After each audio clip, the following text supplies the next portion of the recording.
Krishna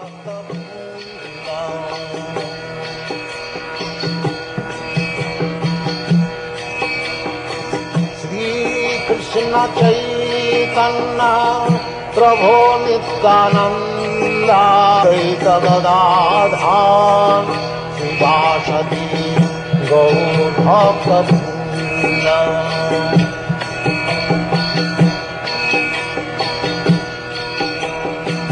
Shri Krishna Chaitanya Prabhu Nityananda. And now, Chapter 3 of the Adi Leela.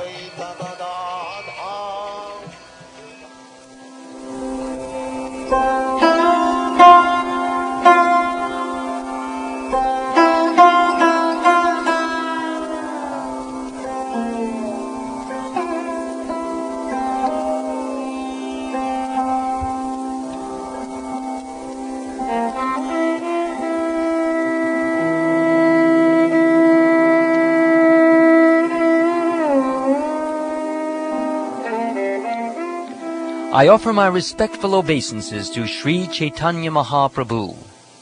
By the potency of the shelter of his lotus feet, even a fool can collect the valuable jewels of conclusive truth from the minds of the revealed scriptures. All glories to Lord Chaitanya. All glories to Lord Nityananda. All glories to Advaita Chandra. And all glories to all the devotees of Lord Chaitanya. I have given the purport of the third verse. Now, O devotees, please listen to the meaning of the fourth with full attention.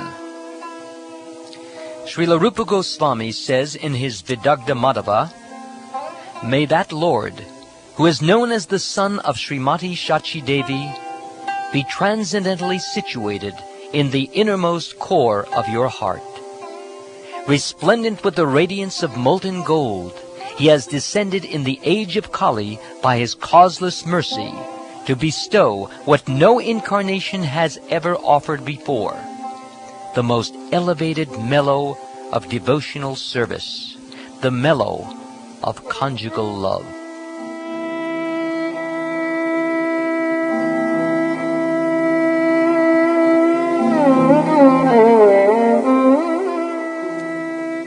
Lord Krishna, the son of the king of Vraj, is the supreme Lord. He eternally enjoys transcendental pastimes in his eternal abode, Goloka, which includes Vrajadam. Once in a day of Brahma, he descends to this world to manifest his transcendental pastimes. We know that there are 4 ages or yugas, namely Satya, Treta, Dvapara, and Kali. These 4 together comprise one Divya Yug.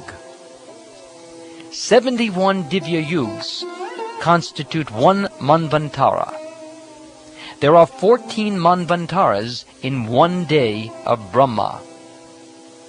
The present Manu, who is the 7th, is called Vaivasvata, or the son of Vivasvan.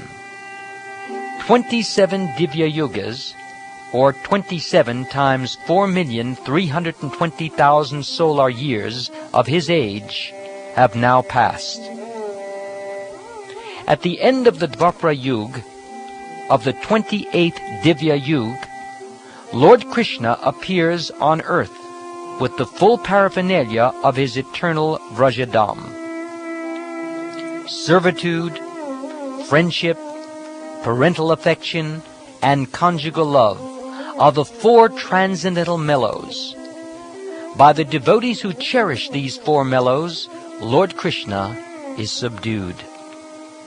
Absorbed in such transcendental love, Lord Sri Krishna enjoys in Vraj with his devoted servants, friends, parents, and conjugal lovers. Lord Krishna enjoys his transcendental pastimes as long as he wishes, and then he disappears. After disappearing, however, he thinks thus: "For a long time I have not bestowed unalloyed loving service to me upon the inhabitants of the world. Without such loving attachment, the existence of the material world is useless. Everywhere in the world people worship me according to the scriptural injunctions. But simply by following such regulative principles, one cannot attain the loving sentiments of the devotees in Vrajabhumi. Knowing my opulences, the whole world looks upon me with awe and veneration.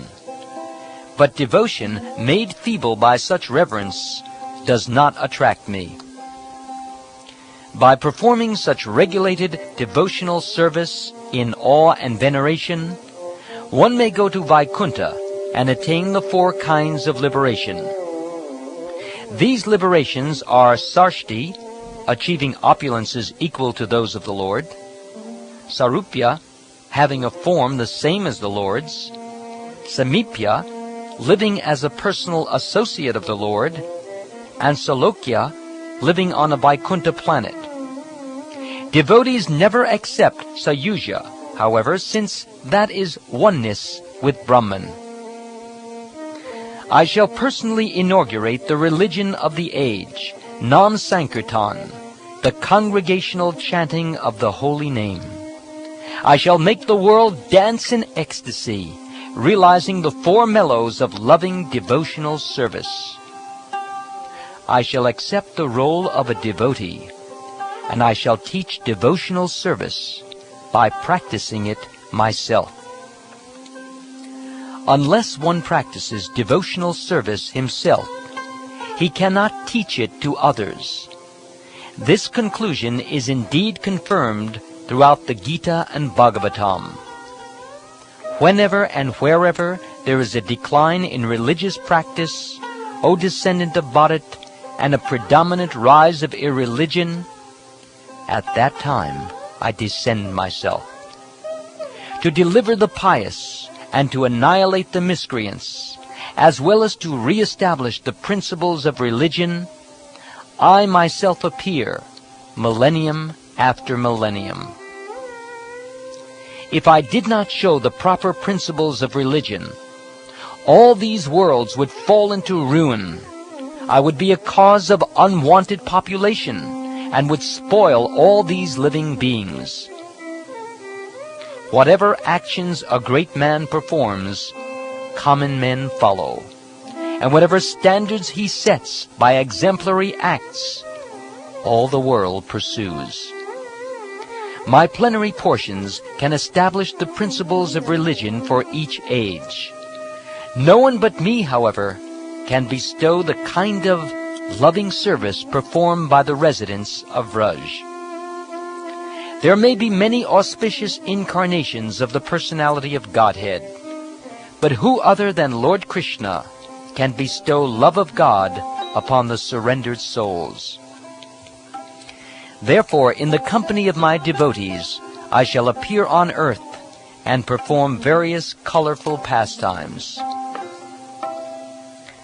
Thinking thus, the personality of Godhead, Sri Krishna himself, descended at Nadia early in the age of Kali.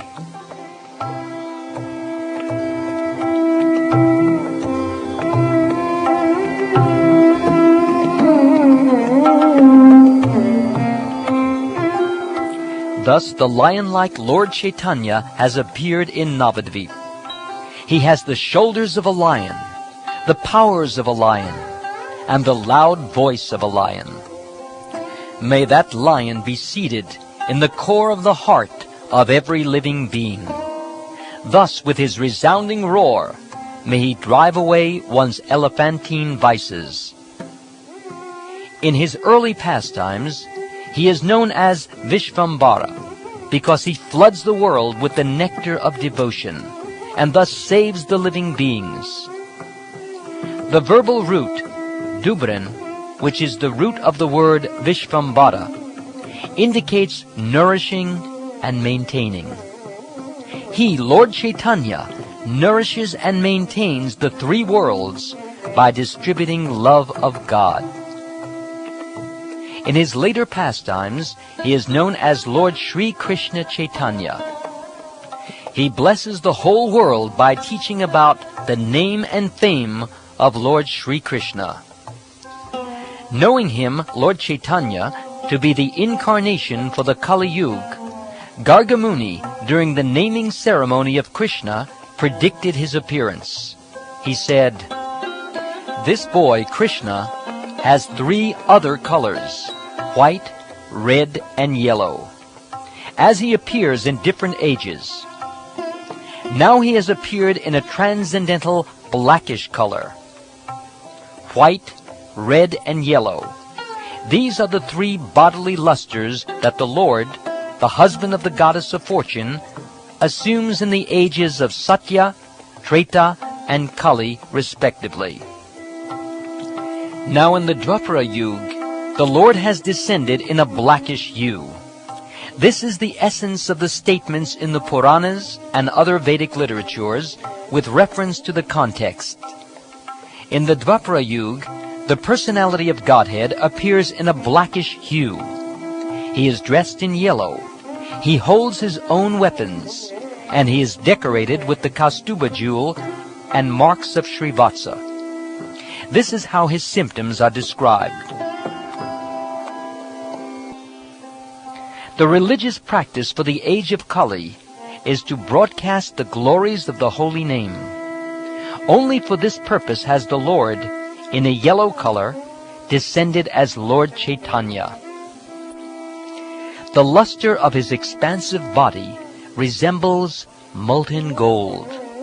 The deep sounds of his voice conquers the thundering of newly assembled clouds.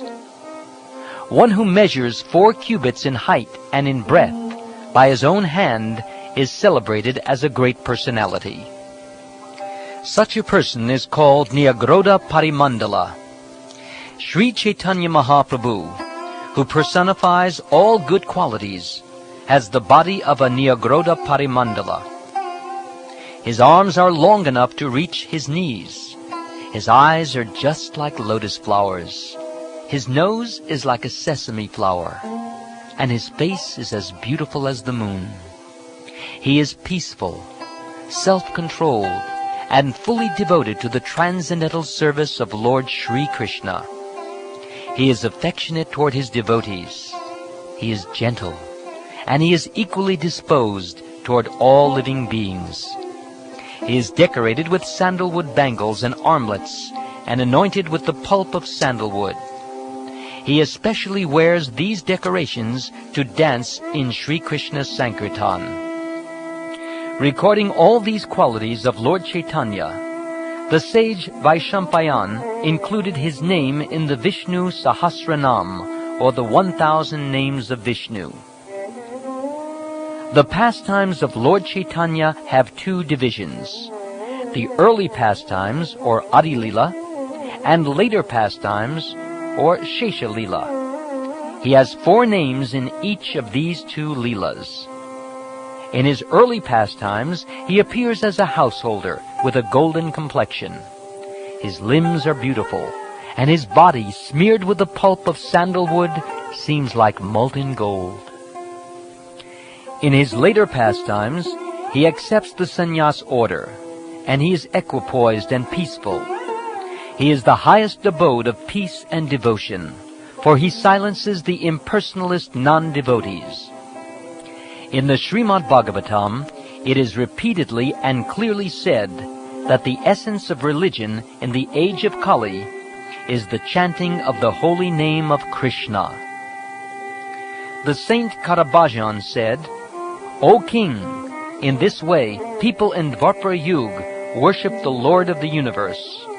In Kali Yuga, they also worship the Supreme Personality of Godhead by the regulations of the revealed scriptures. Kindly now hear of that from me.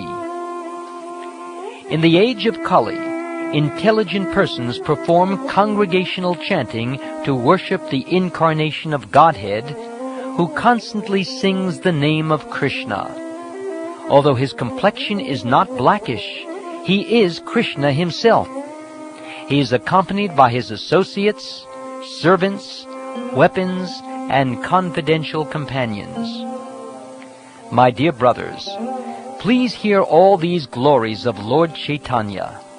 This verse clearly summarizes his activities and characteristics. the two syllables, Krishna, are always in his mouth, or he constantly describes Krishna with great pleasure. These are two meanings of the word Krishna Varna. Indeed, nothing else but Krishna issues from his mouth. If someone tries to describe him as being of blackish complexion, the next adjective immediately restricts him.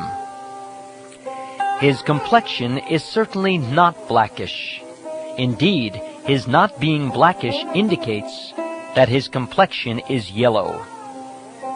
Srila Rupa Goswami, in his Stava Mala, says, by performing the sacrifice of congregational chanting of the holy name, learned scholars in the age of Kali worship Lord Krishna, who is now non-blackish because of the great upsurge of the feelings of Srimati Radharani. He is the only worshipable deity for the Paramahansas, who have attained the highest stage of the fourth order, or sannyas. May that Supreme Personality of Godhead, Lord Chaitanya, show us great causeless mercy.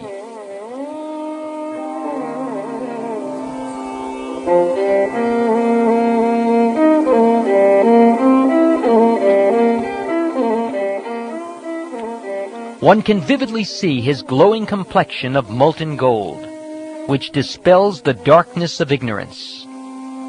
The sinful life of the living beings results from ignorance.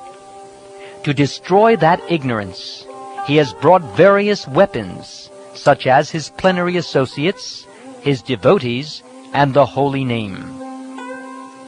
The greatest ignorance consists of activities, whether religious or irreligious, that are opposed to devotional service. They are to be known as sins. Raising his arms, chanting the holy name, and looking upon all with deep love, he drives away all sins and floods everyone with love of Godhead. May the Supreme Personality of Godhead, in the form of Lord Sri Chaitanya, bestow his causeless mercy upon us. His smiling glance at once drives away all the bereavements of the world, and his very words enliven the auspicious creepers of devotion by expanding their leaves. Taking shelter of his lotus feet invokes transcendental love of God at once. Anyone who looks upon his beautiful body or beautiful face becomes freed from all sins and obtains the wealth of love of Godhead. In other incarnations, the Lord descended with armies and weapons, but in this incarnation, his soldiers are his plenary parts and associates. Lord Sri Chaitanya Mahaprabhu is always the most worshipable deity of the demigods, including Lord Shiva and Lord Brahma, who came in the garb of ordinary men, bearing love for him. He instructs his own pure devotional service to his own devotees. Will he again be the object of my vision? His plenary parts and associates perform the work of weapons as their own specific duties. Please hear from me another meaning of the word anga. According to the evidence of the revealed scriptures, a bodily limb, or anga, is also called a part, or amsa, and a part of a limb is called a partial part, or upanga. O Lord of Lords, you are the seer of all creation. You are indeed everyone's dearest life. Are you not therefore my father Narayan? Narayan refers to one whose abode is in the water, born from Nara, or Garbhodakshayi Vishnu. And that Narayan is your plenary portion. All your plenary portions are transcendental. They are absolute and are not creations of Maya. the manifestation of the Narayan who predominates in everyone's heart, as well as the Narayan who lives in the waters, Karana, Garbha, and Shira, is your plenary portion. You are therefore the original Narayan. The word Anga indeed refers to plenary portions. Such manifestations should never be considered products of material nature, for they are all transcendental, full of knowledge, and full of bliss. Sri Advaita Prabhu and Sri Nityananda Prabhu are both plenary portions of Lord Chaitanya. Thus they are the limbs or angas of his body. The parts of these two limbs are called the upangas. Thus the Lord is equipped with sharp weapons in the forms of his parts and plenary portions. All these weapons are competent enough to crush the faithless atheists. Sri Nityananda Goswami is directly Haladara, or Lord Balaram, and Advaita Acharya is the personality of Godhead himself. These two captains, with their soldiers, such as Srivas Thakur, travel everywhere, chanting the holy name of the Lord. Lord Nityananda's very features indicate that he is the subduer of the unbelievers. All sins and unbelievers flee from the loud shouts of Advaita Acharya. Lord Sri Krishna Chaitanya is the initiator of the Sankirtan, or congregational chanting of the holy name of the Lord. One who worships him through Sankirtan is fortunate indeed. Such a person is truly intelligent, whereas others, who have but a poor fund of knowledge, must endure a cycle of repeated birth and death.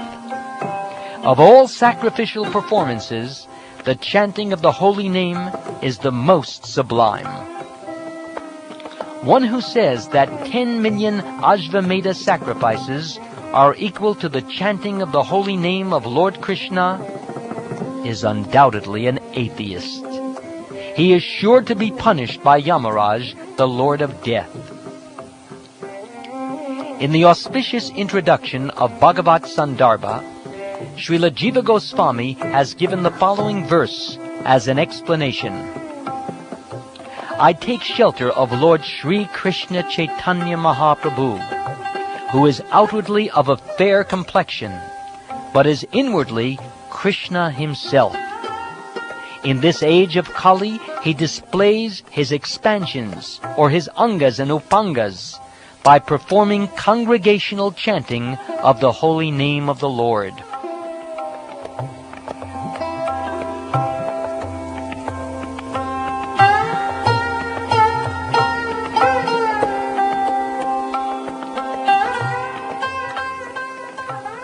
In the Upapuranas, we hear Sri Krishna showing his mercy to Vyasadeva by speaking to him as follows. O learned Brahmin, sometimes I accept the renounced order of life to induce the fallen people of the age of Kali to accept devotional service to the Lord. Srimad Bhagavatam, Mahabharata, the Puranas, and other Vedic literatures all give evidence to prove that Lord Sri Krishna Chaitanya Mahaprabhu is the incarnation of Krishna. One can also directly see Lord Chaitanya's manifest influence in his uncommon deeds and uncommon Krishna-conscious realization. But faithless unbelievers do not see what is clearly evident, just as owls do not see the rays of the sun. O my Lord, those influenced by demoniac principles cannot realize you, although you are clearly the supreme by dint of your exalted activities, forms, character, and uncommon power, which are confirmed by all the revealed scriptures in the quality of goodness, and the celebrated transcendentalists in the divine nature. Lord Sri Krishna tries to hide himself in various ways, but nevertheless his pure devotees know him as he is. O my Lord, everything within material nature is limited by time, space, and thought. Your characteristics, however, being unequaled and unsurpassed, are always transcendental to such limitations. You sometimes cover such characteristics by your own energy. Nevertheless, your unalloyed devotees are always able to see you under all circumstances. Those whose nature is demoniac cannot know Krishna at any time, but he cannot hide himself from his pure devotees. There are two classes of men in the created world. One consists of the demoniac, and the other of the godly. The devotees of Lord Vishnu are the godly, whereas those who are just the opposite are called demons. Advaita Acharya Goswami is an incarnation of the Lord as a devotee. His loud calling was the cause for Krishna's incarnation. Whenever Sri Krishna desires to manifest his incarnation on earth, first he creates the incarnations of his respectable predecessors. Thus, respectable personalities such as his father, mother, and spiritual master all take birth on earth first. Madhavendra Puri, Ishvara Puri, Srimati Shachimata, and Srila Jagannath Mishra all appeared with Sri Advaita Acharya.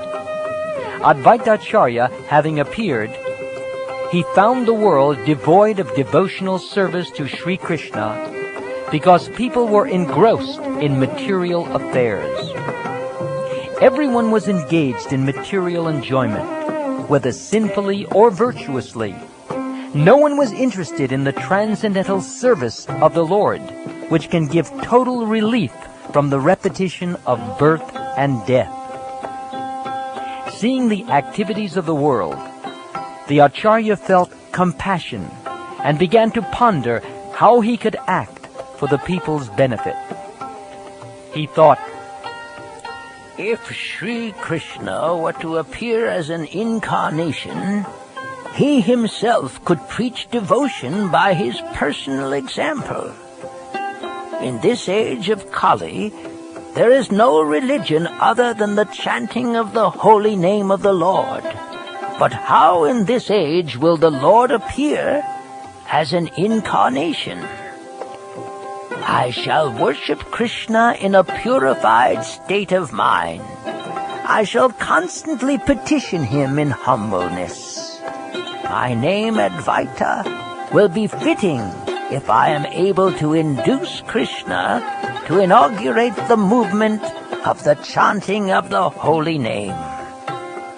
While he was thinking about how to propitiate Krishna by worship, the following verse came to his mind. Sri Krishna, who is very affectionate toward his devotees, sells himself to a devotee who offers merely a tulsi leaf and a palm full of water. Advaita Acharya considered the meaning of the verse in this way. Not finding any way to repay the debt he owes to one who offers him a tulsi leaf and water, Lord Krishna thinks, there is no wealth in my possession that is equal to a tulsi leaf and water. Thus the Lord liquidates the debt by offering his own self to the devotee. Considering this, the Acharya began worshipping the Lord.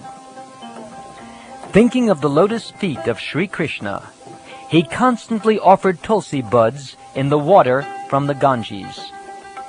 He appealed to Sri Krishna with loud calls, and thus made it possible for Krishna to appear. Therefore, the principal reason for Sri Chaitanya's descent is this appeal by Advaita Acharya. The Lord, the protector of religion, appears by the desire of his devotee. In the Srimad Bhagavatam it is said, O my Lord, you always dwell in the vision and hearing of your pure devotees. You also live in their lotus-like hearts, which are purified by devotional service. O my Lord, who are glorified by exalted prayers, you show special favor to your devotees by manifesting yourself in the eternal forms in which they welcome you. The essence of the meaning of this verse is that Lord Krishna appears in all his innumerable eternal forms because of the desires of his pure devotees. Thus I have surely determined the meaning of the fourth verse. Lord Gauranga, or Lord Chaitanya, appeared as an incarnation to preach unalloyed love of God. Praying at the lotus feet of Sri Rupa and Sri Raghunath, always desiring their mercy, I, Krishna Das, narrate Sri Chaitanya Charitamrita, following in their footsteps.